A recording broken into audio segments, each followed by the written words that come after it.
The most complaining people is the ones I know is the ones that don't vote. You got a lot to say, but you never vote. And then the choice is, my vote doesn't matter.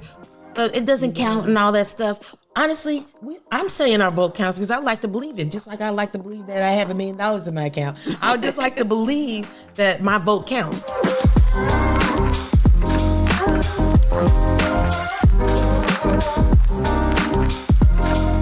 Hi guys, welcome to Following Forward. This is Carm with the Ross sisters. This is Carm. That's Dr. Christine Ross. This is our mother, our twin. Back on the episode. We're so happy to have her with us. She this week my girlfriend threw me a surprise party and sister came down to help and mama came to, I don't know what she did. Did she do anything? She picked up the chicken. Thank you, mama, for the chicken. Paid for it. We probably owe you some money. Sorry about that. That's a birthday gift. You can take it from the gift that you got me. So, but yeah, so I don't know what y'all doing in November, but I'm going to be looking at my ballots and trying to figure out who I'm going to vote for. Because I can't blind vote no more. Because normally I just be like, ding, ding, ding. Let's start this over. When did you all remember anything about voting? I remember going to voting with mama at the church. And they had the little things that you stick the thing in the hole. Yeah. Like this and we little got to metal do that thing. and we got to vote with her. So I was really excited about it. I remember when I was 18, I was able to vote for the Bush and the other guy because they lost. It was Al Gore. Al Gore, yes. Yeah. It was Bush and Al Gore, and that was my first election. I was so mad because my ballot I didn't get registered to vote like I thought. So I had to do a provisional ballot. And you know, those provisional ballots, there's no guarantee where those things are going. They can just be lying to you. Yeah, you know, Trump probably talking about where's those provisional ballots at. Remember, we weren't going to talk about that. But you know, I'm not saying nothing negative about Trump. That is one of his things that he has said that, you know, where's the missing votes? Where's the missing votes? But the statement I was making, what I was trying to emphasize is how the young you all even knew about voting. Mm-hmm. And I think that's very important because a lot of people are not voting now because they're not used to it or haven't been exposed to it. Yeah, if it's not part of your culture, if your politics, to me, I feel that people should raise their kids. I'm not into politics or into a certain party, but at least let them know how important voting is because this alters, like right now, women can't even have abortions. They're forced to have kids. That's crazy. Well, and it's like, and I feel like we still need to do a reframe. I don't believe in abortions, but side note, I believe in free choice. But what's important about it is understanding that abortions are medical decisions. Mm-hmm. So a lot of times and this is whether you agree with or not. What I'm just saying is looking at it as a medical decision. Mm-hmm. If you had an ectopic pregnancy, ectopic pregnancy, whatever it is that is in the fallopian tube, I think you probably would want that removed. Yes, because there's no way that babies are going to survive and you can die from it. But you're nowadays made to.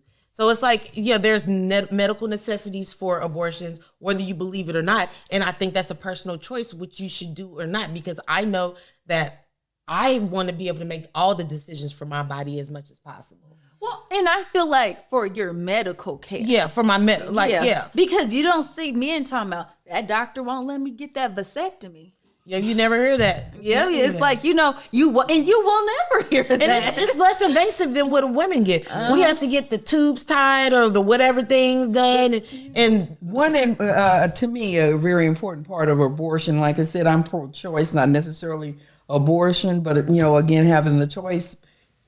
Abortion is not birth control. No. You know what I'm saying? And I think it's being used as that as a birth control. But it's not always been used. It's not always. And I feel like that's where things get framed in a difficult way is because, again, that's why I keep highlighting it's a medical decision. Mm-hmm. So again, and we had a friend a while back, I don't know if Carmen remembers her, she was pregnant with twins and she got in a bad car accident. And her husband, who is still her husband, had to choose between the life of the twins and the life of the mom. This is a medical decision. Now, are there people who get abortions because they don't want to have children? 100%. but there's even more that get it based on the medical decision. And I don't ever want to liken these two things. And I'm actually hesitating that I should say it, but I'm going to say it anyways because I want to. We have so much empathy for dogs and cats. Yo, we'll euthanize them. Like, poor thing is suffering. We're going to just loot you. I'm not saying let's do this to people, but I'm saying, whatever you feel. But we do that. We have pity on them. It's like we don't want them to suffer. And for me, I am a whole life person. Like we got to take care of people from the cradle to the grave, right? And you can't be pro-life until birth. You can't be pro-birth like a lot of people who pro-birth until you're birth. But you're born, it's like, screw you. I'm not adopting. You better get off these social this is my whole thing. Programs. And like mine is tough. I don't agree with abortion, but I do agree with if somebody chooses it for themselves, that's their choice. Yes. However, I just want to say that, man, I just forgot what I was about to say because I'm hearing some crinkling in my ears. From Meredith's over supposed to be quiet over here, and we hear her eating chips. But my thing is this: if you are against abortion and have not adopted or fostered, I don't want to hear nothing from you.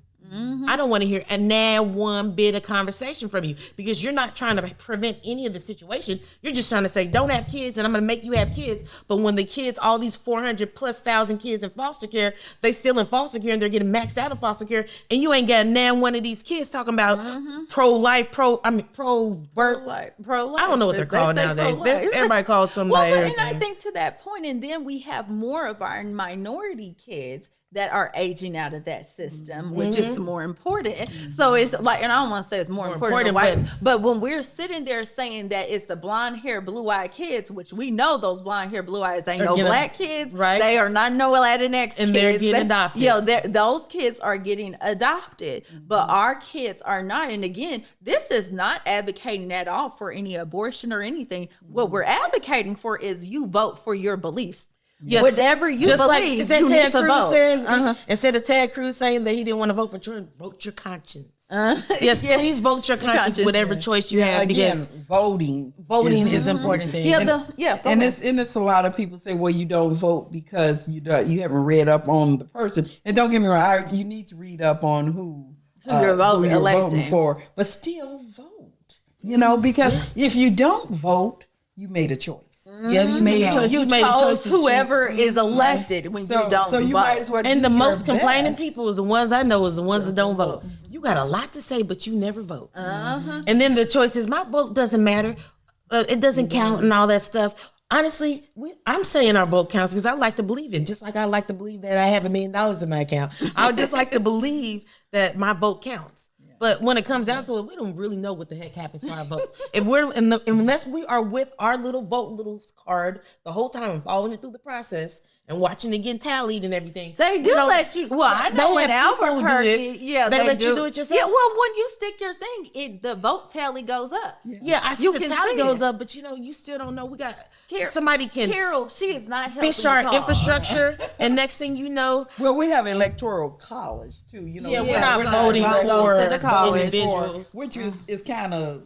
It's not democratic. It's not democratic. It's Republican. Well, and I think to that point, though, it comes down to it's like any issues that we bring up in here. It is like whether you agree with us or not, or agree with this person or not. If you're not taken to the voting booth, it doesn't matter. Like it doesn't matter what you believe because you didn't vote, even based on what you believe or what you did not believe. And that's really the importance of voting because. One, what I say for us minorities, and I love my white brothers and sisters who watch Falling Forward as well, but you guys are the majority culture, so I'm not talking to you guys right now. But what I will tell you is there are more white people in this country that vote than there are minorities. Mm-hmm. And if it didn't matter, all these white people wouldn't be hitting the polls. Right. So when somebody tells you your vote doesn't matter, let's look back during civil rights and what was happening. Why did they feel that their vote mattered? Because they knew it mattered because people were not getting elected that looked like them. Mm-hmm. And because they weren't getting elected, and it's not just about them, black people or Hispanic people being in the seat. what it's about is getting people in the seats that think in the way that you want them to think, so that they will vote and represent how you would want them to vote. So anytime we really think about it, it is not about a color in that seat. It's about a thought process that we're wanting within those seats. Yep, and that's important that we do our research, but it gets kind of crazy because I know my mom got on me because I used to vote every election. I'm not gonna lie. Sometimes I'm like, oh, we're supposed to vote today. Oops. And I feel so bad about it. I feel so out of the loop because I'm that's not who I am. And then they got the nerve to send you those cards. This is the people that voted in your block. That's none of their damn business. Why are you telling if I vote or not? And I missed one vote. Yeah, and now I got blacklisted. No, yep. Exactly. So now like, I can't. I can't. And you got the audacity to put on my door. Get out of here. Get out of here. Get I'm out shoot of you. here. This is one stand your ground stand. Get out of my yard. Okay, I was watching. together. I know this is off, but so I was scrolling through my Ring because apparently Ring is a social media platform nowadays. Because I was like, what they got going on Ring? So this one dude said that his Trump sign got stolen. And he said, high on you because I greased it with oil. Why the hell? Why you greasing your Trump sign with because oil? You know somebody's going to steal it? I mean, come on. So it's kind of crazy how politics are because you like, if you voted for certain people, you know the people, you're going to get some crap for it. And you have to oil down your side. He was like, I hope y'all love that oil and stuff in your car. You got like, come on now. Yeah. Come on now. Think about when we're into voting into this whole our republic. You know, this whole thing is when you're voting. Let's say on the school board. You know, that's where things are starting because we're talking about people who think like us. You know, it starts from that bottom. You know, those small elections and everything, and that's what's important. And then you get to know those certain people, too. And that's how they start. And so again, voting for someone who represent you. Now I'm not gonna lie though, it is important. But you know, and I told Christine, I truly believe this, and if I'm wrong, you know, Lord, tell me when in Judgment Day, not today, but tell me that I think that did I just lose my train of thought again?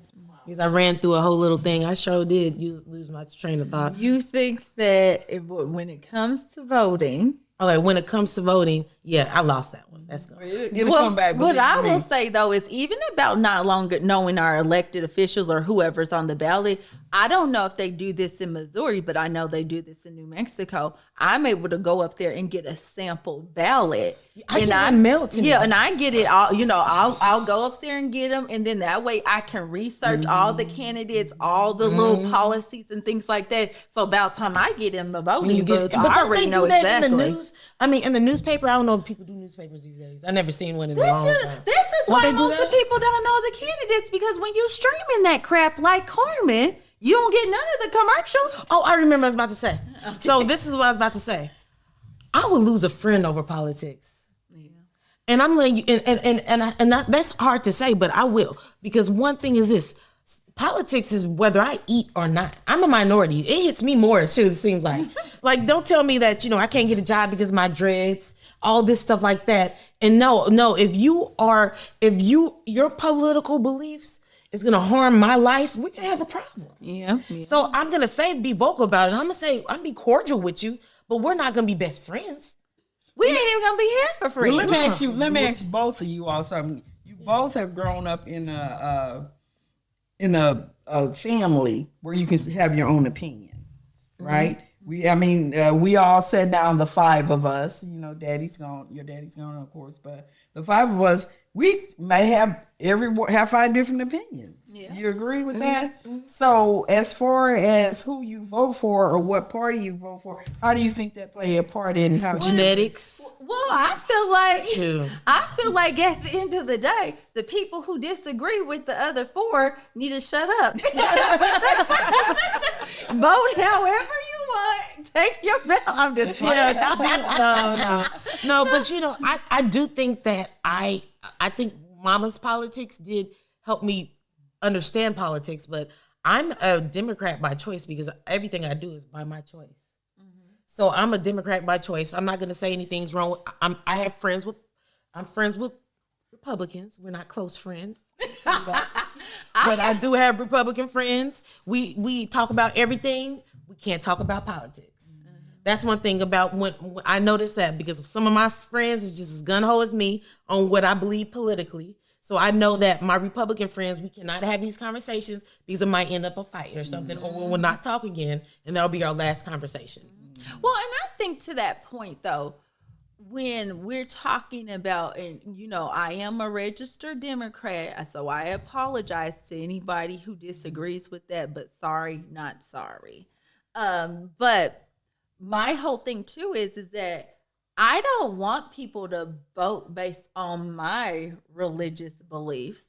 You need to vote based on your beliefs, because that's what you're going to be judged upon, whether you believe in God or not. So it's like, I am a strong believer that the Bible says, give Caesar what is Caesar's and give God what is God's. And he goes on further and says, if you love me, you will keep my commands. It is not if you vote for the Republicans, right, or the Democrats or the independents. Yep. It says, if you love me, if my heart is pulled towards you, towards the Lord, then I will keep his commands. So it is not the job of the political atmosphere to make people Christians or not Christians. Yeah. It's the job of your heart. And the Bible says, and the greatest of these is love. Right. So and where's the love if I'm not being love towards showing love towards people, or if I'm already, cutting your throat because you don't agree with me, then why would I want to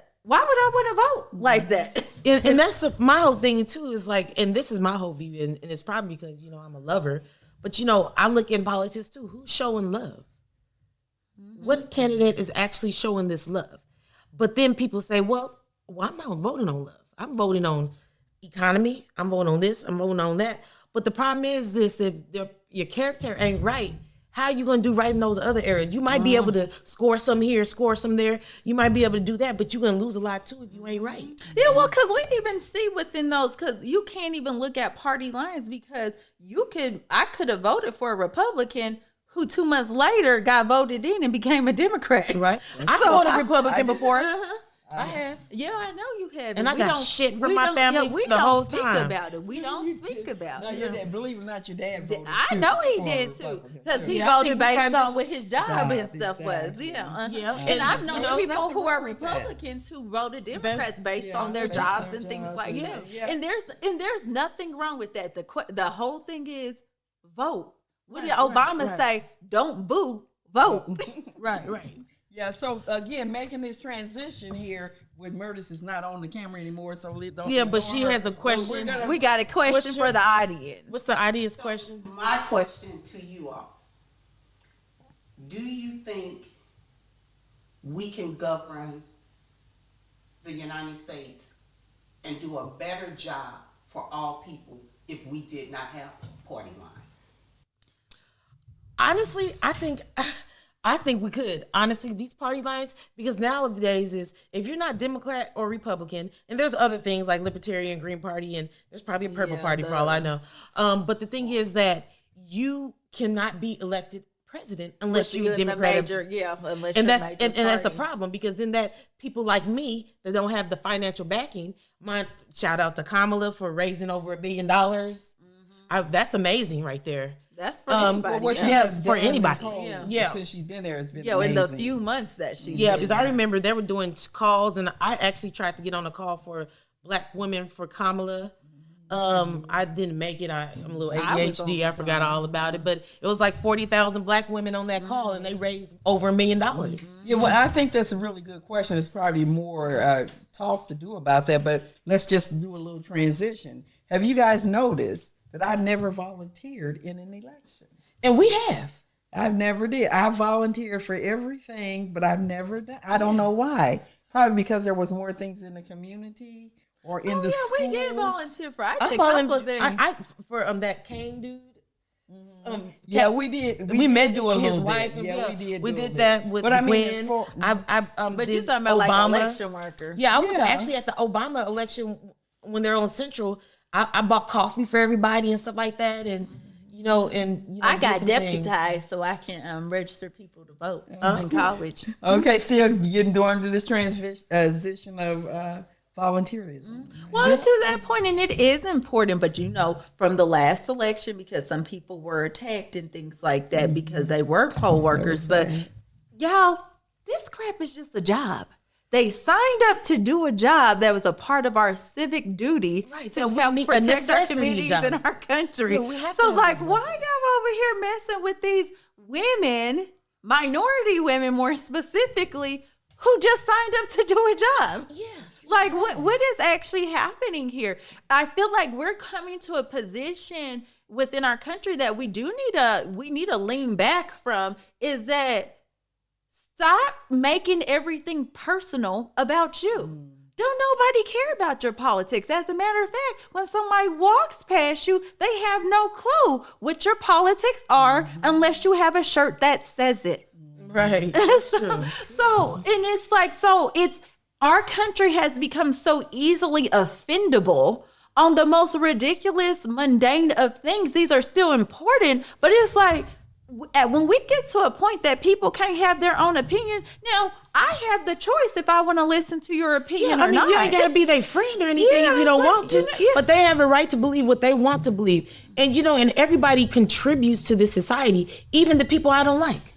Yeah. Okay, guys, let's still keep going with the volunteer. With the volunteer. Oh, she's trying to transition to volunteering over here. Well, the thing about it is, we already spoke about volunteering. Yeah, there it is. But to that point, I feel like also, though, what's important about volunteerism, not only within the elections, but as a community as a whole, I feel as though we are more propelled to vote and engage in our civic duty when we're invested in our community. If you're not invested in your community, why would you do any of those? Because you don't know the like, shortfalls in your community. Yeah. Like, except our roads. That's one thing we can know, because St. Louis roads is bad as hell. St. Louis roads. I'm like, down the street. I'm like, no, we can't be doing that. You like, you want a free massage, get in your car and drive go down down this this street. road.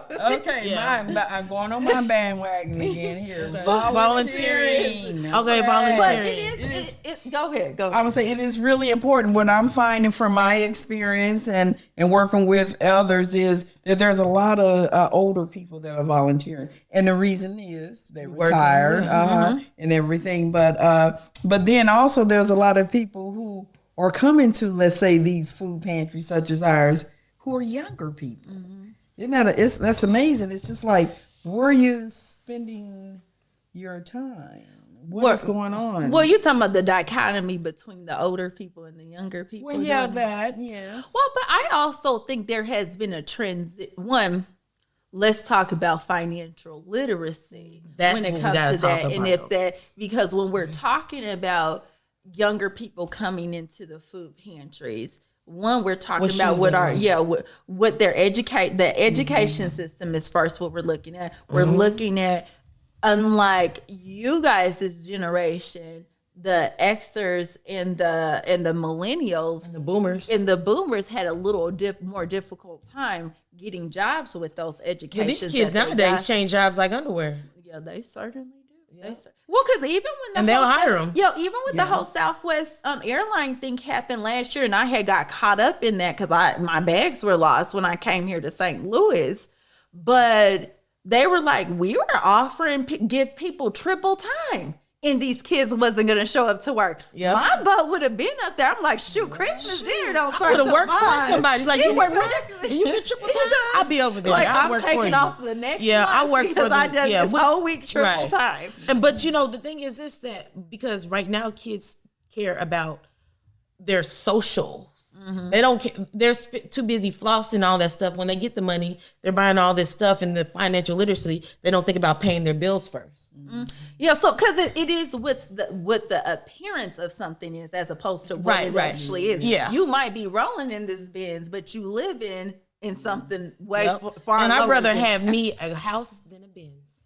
Agreed. I'm just saying, I'd rather have me a electricity than some Jordans. Yeah. Which generation? priorities. I know, because I know I'm a boomer. I'm the end of the boomers here. We're X's. No, We're technically, millennials. Carl's the only X, Xer we're of their millennials. kids, and we're millennials. But And we're I don't right think at it counts. We're at the Yeah, cusp because feel I did like not we're- grow up with a cell phone on my mouth. Because these kids here sucking on cell phones out the womb. You know what I mean? So It ain't even right. Shit, they 2 years old and they know that. I had Call mama someone, because I'm hungry. You know, I had somebody say that we're She's zennials. downstairs, huh? Yeah, I had somebody say we're more zennials. Yeah, 'Cause more- we're I like closer, that. Yeah, To because the- we're closer to the the Xers Xers. than we are the millennials. Yeah. Because I feel like some of the technology boom at the beginning of millennials, because No, you know, in the early Yeah. 80s, it was happening, the computers Yeah, and everything. yeah. But We didn't have one. I know, but they weren't big. They were too big. Yeah. To have one of these little eye thingies and stuff like that, you know, we couldn't get those. So we missed out. I didn't get my first cell phone until I was 16. And I think we still got the same number. No, We had one number Yeah, before. we probably had one. number I had before two numbers that. in my life. No, Yo, we didn't have one in Kansas No, City. no. We Oh, didn't that's have right. cell phones in That's Kansas. true. Yeah, but to that point, I feel like when we're looking at technology, when we look at where the workforce has gone, and us not in all communities not having to engage in any kind of financial literacy programs. Why wouldn't they be in the food pantries? Because we come from the popcorn generation. I call our generations the popcorn generation. You want to stick it in the microwave for a minute and then have all the dreams your world, has been gel. promised you, as opposed to having to put that work into what you actually want. And I feel like because we come from the TV dinner generation, the popcorn generation, that it frames the work that we want to put because they see what their parents did. Because what the parents for some of the millennials did, that's when we got the helicopter moms. So we got the helicopter mom Which is? hovering over their kids and doing everything that they should have been teaching their And child have to no, do. and these kids come 18, don't know how to cook, don't know how to pay bills, don't know how to grocery shop. And basically, they're living off the income of their parents. So they think they should be able to have what their parents had, Right. forgetting that their parents had to work for it. Right. My nephew, God bless his soul, his little heart here. He comes here talking about, I'm gonna need some groceries. He gives me grocery list. I'm saying, what are we doing with these groceries? You need to make food. Because the one thing about the grocery list, you can buy all these pre-foods together you want. It ain't gonna last you the whole month. You can spend more money on some burgers that's pre-made. So are we You can coming make up with a more selfish generations? Is what we're saying here? Well, no, I think Self-centered. not only self-centered but instant gratification, because I know that Amazon comes to my house every day and I would pay that $2.99 for that to happen. I would pay that extra $2.99. No, well, and I think that is what it comes down to, is that we're a generation that does not have patience. The Z specifically, they work off of anxiety. They're a very anxious generation. This is all post 9/11 because so they're our bubble wrap generation that they was just bouncing everywhere, could do whatever, run into everything and never get Protected, hurt. yeah. So we coming from a generation that was, in my opinion, coddled and baby. And so then it's like somebody says one little discouraging thing to you, then you In make your that whole your life. identity. Yep. Yeah. And that's the problem. And I think what the problem is too is that we need therapy, man. I'm gonna let y'all. We need therapy, like some of these. And I'm not saying that I was blessed to where I am at, and I'm not saying because at any point I could be in any situation at a drop of a dime, no matter who you are. Your whole life can shatter, and you can lose it all. So my thing is that we need to definitely give resources and teach our kids how to live outside of our houses. And I know Christine talked about that before, but your kids need to know how to cook. If they're in high school and you're waking them up and you're doing their laundry and you're cooking their meals and you're doing all this stuff, you are not doing the best job you can as a parent. Because we need to teach these kids, because they're going to be our future. These damn kids is going to be our future. I see them run around. I know some people, and this is what I want to bring. I don't know if I brought this up before, but they selling end cards. Oh yeah, you brought that up. Yeah, I mean, like, what are we doing here? Like, we need to. Carol doesn't know. So basically, I don't know what they're called. I call them N cards. But basically, the black kids at the schools are selling cards to white kids so they can use the N word freely, and they're actually selling them for a financial gain. So the good thing, And they actually buy them? Yes. now I'm not against entrepreneurship. Yeah, I really. Yeah, so it's like, however, there are some things, this is like selling a KKK hoodie. Like, I don't agree with it, but I'm gonna make some money off of it because I can make money. Now, I'm not gonna lie, though. When you buy an N card, as you say, how is it used? I guess you go like a police officer, like we do. Probably can Here's buy my little more than badge. one word. I get to use this word. I just turned in my N card. But who Yep. accepts it as, let's say, a black person will accept an N card? Somebody come to you and say, I got an N card. I think you can only say it in front of the person that's so I would accept it, but you would have to also pay me an additional fee. And get punched in the face. Listen, in the spirit of entrepreneurship. Yeah. Okay. But so we come around to the N word meaning something different because we know in the black neighborhood between the black people. No, we're talking about the same N word. These little rascals are saying, "Hey, you can call me the N word if you pay me." But I don't think it's like, it's not the it's the from hip hop culture. It is the nonetheless.